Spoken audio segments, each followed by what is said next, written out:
Supreme court का ऐतिहासिक फैसला, वो भी पैतृक संपत्ति को लेकर, एंसेस्ट्रल प्रॉपर्टी को लेकर। यानी सुप्रीम कोर्ट ने एक इतना बड़ा फैसला दे दिया कि आप सोच नहीं सकते हैं। ये जमीन है और ये जमीन पैतृक जमीन है, और पैतृक जमीन को लेकर सुप्रीम कोर्ट ने एक ऐतिहासिक फैसला दिया है।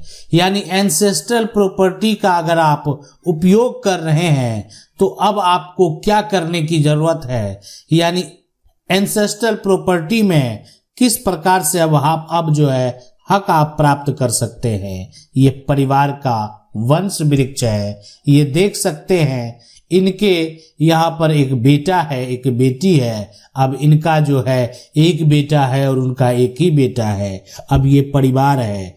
लेकिन हम आज बात करने वाले हैं उस जजमेंट के, उस फैसले की, जिसको कि आप जाकर देख सकते हैं, जिसको आप पढ़ सकते हैं, जिसको लेकर सुप्रीम कोर्ट ने क्या क्या कहा, ये आप जान सकते हैं। आज जो सुप्रीम कोर्ट के फैसले की बात करेंगे, ये जो फैसला है, यानी वो विवाद किसके बीच में हुआ है, यानी एंसेस्ट्रल प्रॉपर्टी के पार्टीशन को लेकर ये फैसला आया है। तो देखें, सबसे पहले ये जो केस है, यानी ये सुप्रीम कोर्ट का फैसला है, किसके बीच में विवाद हुआ।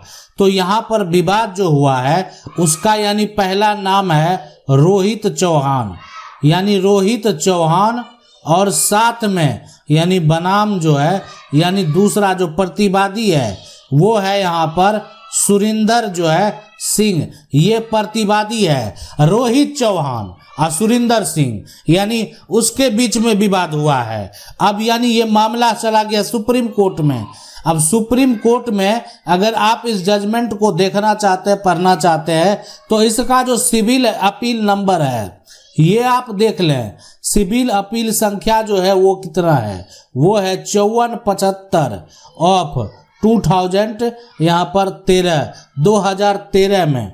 अब ये जो मामला है पैतृक संपत्ति को लेकर है, पैतृक संपत्ति के बंटवारे को लेकर है, यानी दादा परदादा की संपत्ति के बंटवारे को लेकर जो है ये विवाद मामला सुप्रीम कोर्ट में गया है। अब इसमें क्या हो सकता है, तो सुप्रीम कोर्ट ने क्या कहा उसकी भी बात करेंगे, लेकिन आप स्पष्ट तरीके से जो नियम कानून है उसको समझ लें।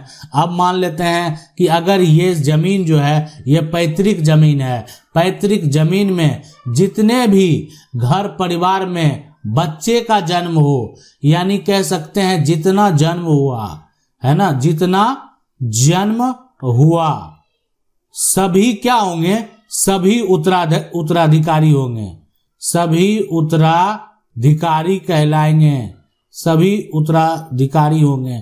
यानी जिसका भी जन्म हो गया वो क्या होगा, उत्तराधिकारी कहलाएगा। अब ये देखें यहाँ पर ये हैं, अब इनके 2 बच्चे हुए, ये उत्तराधिकारी, इन दोनों को एक एक बच्चे, ये सभी उत्तराधिकारी। अब इनका एक बेटा है, इनका एक बेटा है, तो तीनों उत्तराधिकारी, कानूनी तौर पर तीनों हकदार है। अब विवाद होता है, मान लेते किसी का हक मारा गया। विवाद का मुख्य कारण क्या है, अगर किसी का हक मारा गया है ना, अब लालच सबसे बड़ा जो वजह है कि सोचता है कि ये तो जमीन है इसको बेच देते हैं। तो किसी का जो है अगर हक मारा गया, कोई कमजोर है, ठीक है, तो आप अगर उसका हक बेचेंगे तो कभी भी आपको कानूनी तरीके से वो हासिल कर पाएगा, हाँ जो है ले सकता है, वो सेल डीड को कैंसिल करा सकता है, वो कानूनी तरीके से खरीदार से भी, यानी आप सोचेंगे खरीदार से कैसे ले लेगा, खरीदार तो दबंग आदमी है, लेकिन कोई दबंग नहीं। खरीदार का जब कागज ही रद्द हो जाएगा तो खरीदार क्या कर पाएगा, कुछ नहीं कर पाएगा। तो इसलिए ये अधिकार है एंसेस्ट्रल प्रॉपर्टी में, ये अधिकार है पैतृक संपत्ति में, और इसको लेकर ये जो जजमेंट है, इस जजमेंट को आप देख सकते हैं। इस जजमेंट यानी सुप्रीम कोर्ट का ऐतिहासिक फैसला है। अब आप कहेंगे इस जजमेंट में क्या क्या हुआ, तो हम आपको बता दें। सबसे पहले इसमें जो विवाद हुआ है वो पैतृक संपत्ति को लेकर विवाद हुआ है। पैतृक संपत्ति के हक को लेकर विवाद हुआ इस जजमेंट में। तो अब देखें होता क्या है कि मान लेते हैं जो एक व्यक्ति है उसके जीवन काल में अगर वो पिता है, अब पिता का मान लेते हैं 3 बेटा है, तो क्या होगा कि पिता की मृत्यु के बाद जितने भी बेटे हैं, जितने भी भाई हैं, सभी के बीच में संपत्ति का जो बंटवारा होगा वो समान होगा। तो अब क्या होता है कि यहाँ पर कोई ऐसा है जो अविवाहित है ना, और ये हो गया। दूसरा ये हो सकता है, ठीक है अविवाहित है लेकिन अब कुछ ऐसा भी हो सकता है कि बालिग नहीं है, मतलब कम उम्र है उसका। अब है कि पहले बंटवारा हो गया भाइयों में, अब कुछ ऐसा भाई है जो अविवाहित है, मतलब भाई के साथ ही बड़ा भाई या हो सकता है कोई भाई है उनके साथ वो रहते थे, बालिग नहीं है तो वो जो उनका जो भाई छोटा भाई है या उनके जो बड़े भाई है उनके साथ वो सब रहते थे। तो अब ये कंडीशन क्या होगा कि बाद में तो ये दोनों जो हैं वो हकदार होंगे। इनका तो कानूनी जो अधिकार है कि अविवाहित है, तो इसका मतलब ये तो नहीं कि इनका संपत्ति कोई दे सकता है, या मान लेते हैं कि ये बालिग नहीं है तो इससे ये नहीं हो सकता कि इनका संपत्ति को कोई बेच दे। तो इसी सब को लेकर तो फैसला हुआ है। और बाद में जो एक तरह से बहुत सारे बच्चे का जन्म भी हुआ है। बाद में इस फैसले में 6 प्रतिवादी का जन्म हुआ है, आप समझ सकते हैं 6 प्रतिवादी का जन्म हुआ। तो अब इन सभी को लेकर सुप्रीम कोर्ट ने ऐतिहासिक फैसला दिया है।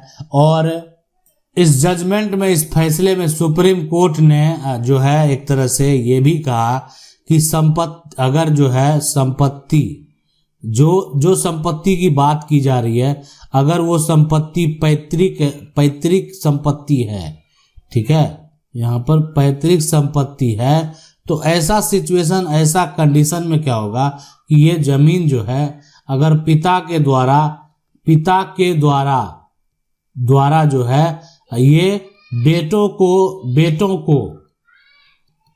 को या एक जो भी है पोता को अगर सेल डीड के माध्यम से, सेल जो है डीड या कह सकते हैं जमीन की रजिस्ट्री के माध्यम से, है ना, अब जो है पिता है या दादा है वो क्या किए, अपने पोते को जमीन रजिस्ट्री कर दिए, पैतृक जमीन रजिस्ट्री कर दिए।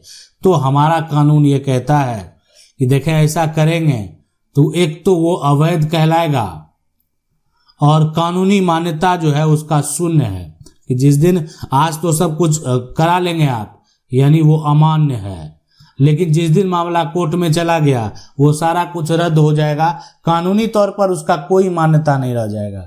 इसलिए कि जब सेल डीड किसको कर रहे हैं, अपने पोते को, जबकि और भी आपके पोते हैं, किसी एक के नाम नहीं कर सकते हैं आप, इसलिए कि आपको अधिकार किसने दे दिया करने का, आप सरकार को राजस्व दे रहे हैं, आपके नाम जमीन का जमाबंदी कायम हो सकता है, आपके नाम जमीन का दाखिल खारिज हो सकता है।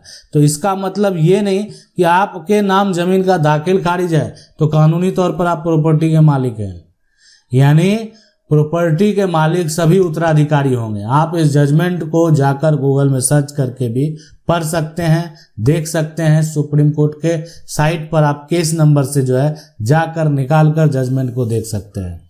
आशा करते हैं वीडियो अच्छा लगा होगा। वीडियो को लाइक जरूर कर दें, चैनल को पहली बार देख रहे हैं सब्सक्राइब करके जो बेल आइकन है उसको जरूर दबा लें। मिलते हैं अगले वीडियो में, तब तक ले जय हिंद।